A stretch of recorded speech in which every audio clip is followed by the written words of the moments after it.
It's another Friday, and wow, is this a big Friday? A few days before the main event, sort of the thing political pollsters live for. But you know what's even sweeter? The day after the election. Then we get to focus on our real work and putting some food on the table, right? How you doing, Jer? I'm good. You? Good, thanks. You know what we're going to talk about, of course. And so here's what I think our focus is. As you and I are face to face right now, looking at the Senate races, in particular, governor's races as well. Advantage GOP, Friday at 1:07 p.m. But hold on a second. We have some of our polling, and then just saw some very new polling coming out suggesting that this thing is fluid. And so if you folks want to continue to tune in, but I'm not making any projections. Are you? Not with crapshoot races. No. No. And maybe a little crapshoot polling going on as well. But any event, yes, advantage GOP. I mean, we have seen the swinging back and forth. We've talked about that. The swing up until 7 o'clock this morning, which is the first time that I looked, showed some intriguing developments, including we've been talking about Maggie Hassan, who was on the endangered list in New Hampshire, looking even better after both the Dobbs decision and her opponent, MAGA opponent, who started to back away from MAGA and started to turn moderate. Of late, we saw Don Bolduc leading for the first time just in the last couple of polls, until a brand new poll comes out just in the last couple of hours showing Maggie Hassan leading by 4. At the same time, Trafalgar, folks who've been very Republican almost all the time, in fact, all the time, having Bolduc leading by 1. I wouldn't touch that one with a 10-foot race. I have a feeling Maggie Hassan wins, but that's only a feeling. Another one of these very close races, just like Pennsylvania. Pennsylvania, last few days, for the first time, Mehmet Oz, right, going into the lead. And that's been a slow and steady progression till a brand new poll comes out. I didn't see it until about noon today, showing Fetterman not only leading by 4 points, but hitting 50. At the same time, you've got Trafalgar out showing Oz leading by 1. What's going on here, and I think it's worth it to show you, is that no matter how good our science is at polling, what makes polls different and the needing to not blend them all together is what's the turnout model going to be on election day.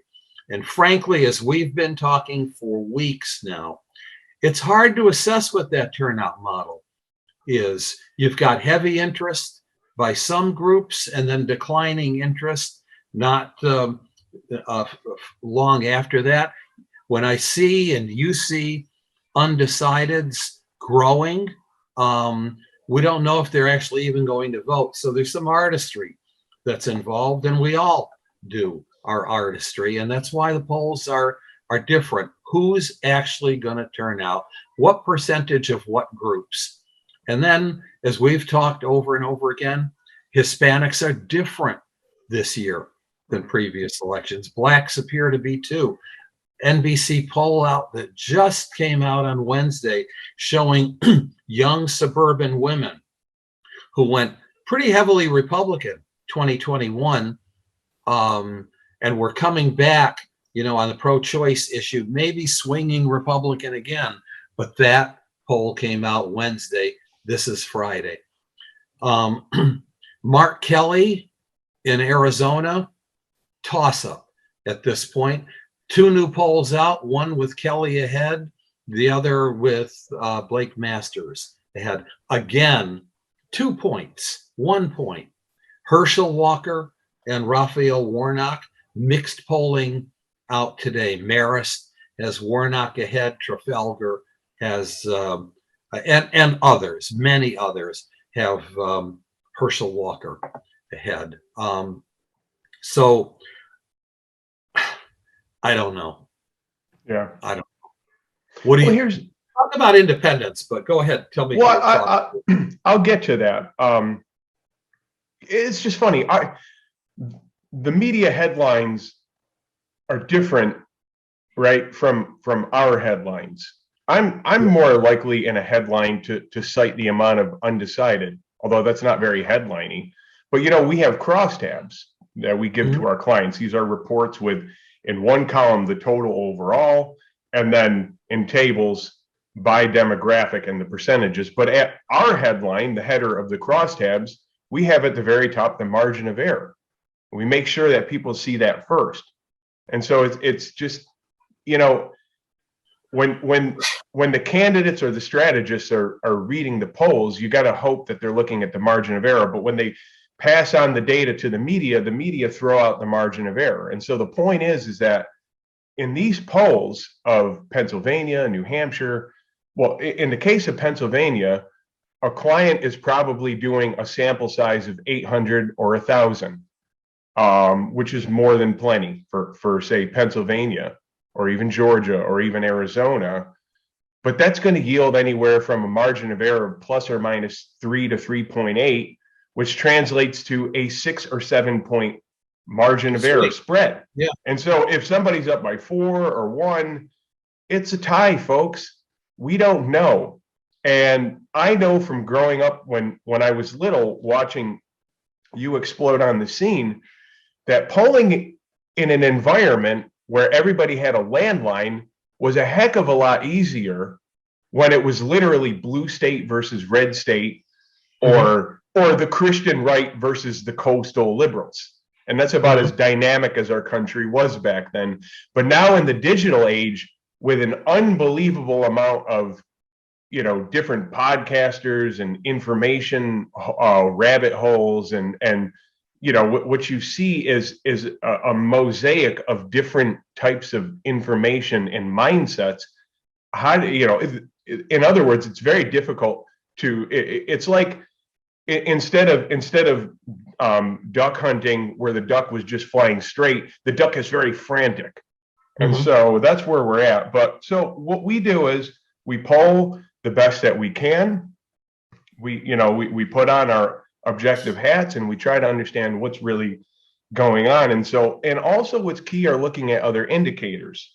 And so, I mean, here's at a basic level, right? If you go by the rules of elections or the history of elections, in this situation of a midterm election, going back to the Civil War, it's something like the opposing party has won the last, 29 or 30 out of 33 races. Something like 92% of the midterm elections go to the opposing party, because the voters typically get buyer's remorse after a presidential election. So you've got that going for the Republicans. Going back to 2014, in the toss-up Senate races, Republicans going back to 2014, 72% of the time have won those. In the toss-up House races going back to 2014, Republicans have won 81% of those. And so there's that momentum in their favor. Does that really mean it's going to happen again? No, but that's an interesting thing. And then we go to economic data as another indicator. And this is what's going on right now, because this is how tight we are. As you pointed out, and as I'm pointing out, these polling numbers, these polling races are so close, we have to look to other data to try and figure out what voters are going to do and how they're going to turn out. And so on the one hand, the BLS comes out with the non-farm payrolls, what they call the establishment survey and the household surveys, and they're showing something like 260,000 jobs have been created. Well, that's one side of it. On the other side of it, this week, Morgan Stanley are announcing layoffs. We don't know what percent, but they're a huge institution. Wells Fargo are announcing a huge number of layoffs because loans just aren't selling, which means people aren't buying homes. Lyft, the competitor to help me out, Uber, the rideshare, laying off. Of course, Musk is going to fire half of Twitter, and that's just a snapshot. There's all these layoffs going on. They were going on before. So when the BLS comes out saying that we've added jobs, and I've been watching this for years, what they're telling you or what they're not telling you is that a number of those jobs are part-time jobs. So a lot of people are losing their full-time jobs with benefits, and they're piecing together in the gig economy, multiple jobs, working 2, 3 part-time jobs. And so now we've got to ask the question, over the weekend, American families are going to gather at the table, and you have to ask yourself, what are they going to be talking about more? Are they going to be talking more about the gig economy and, honey, I just lost my job, dear, I just lost my job, I got to find something, even if it's 30 hours a week, but those benefits packages are gone? Or are they talking about Dobbs? My hunch is they're talking about inflation or the economy. Now, we're going to get to our poll of independents because this is key. So we did a poll of independent voters only in battleground states. We looked at Arizona, Georgia, Pennsylvania, Ohio, and Wisconsin. And what I just laid out for as the story of inflation and the economy, showing the Republicans have the advantage, played out. By far the top issue, 60% inflation among independents in those five battleground states. Number 2 issue, abortion, 29%, half of inflation. Then crime at 23. And so the top issues, 2 to 1, go to the Republicans. And so then you start thinking, well, Republicans have this in the bag. That's all the chatter going on in the media. But here's what a lot of media are not picking up. We then did a series of questions, which issues or stances from a candidate are more likely to make you turn out and vote. And so we did the Keystone Pipeline, obviously, because gas, people are feeling the pain at the pump. We did a candidate who would promise to reinstate. 56% said that they were more likely to vote for that candidate. A candidate who would get behind reinstating Roe v. Wade, 55% said that they would be more likely to vote for that candidate. A candidate who's talking about more border control, tougher control at the southern border, something like 55 or 56% said they were more likely to vote for that candidate. And so you're thinking, okay, it sounds like the Republicans got it. But then here's where we found the pony in the data. Here's where we mined for the gold. This is where the GOP are in real trouble. We asked if a candidate had made repeated claims of election fraud, are you more or less likely to vote? 59% said they're less likely, 49% of which said they are much less likely. That's the intensity on that scale, the much more and the much less.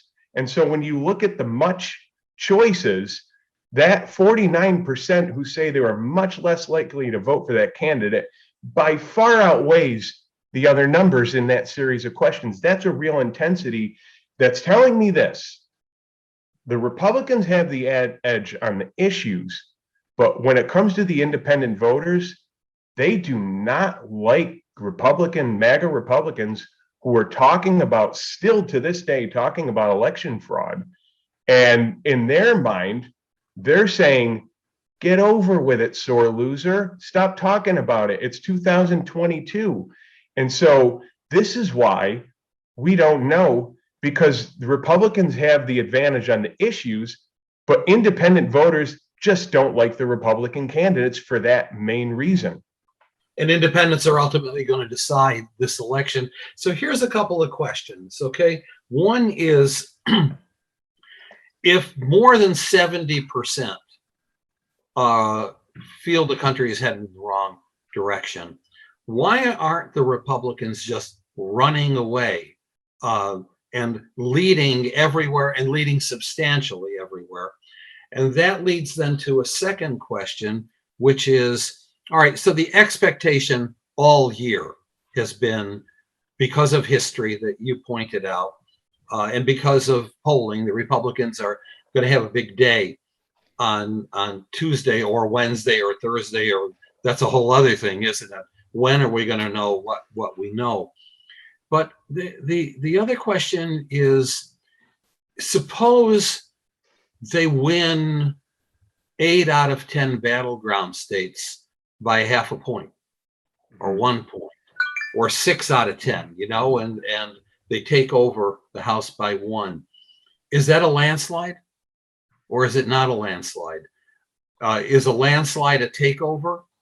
I still think this country is kind of split down the middle. And the very fact that these battleground states, many congressional districts, we happen to be in one, too close to call. What's it all mean?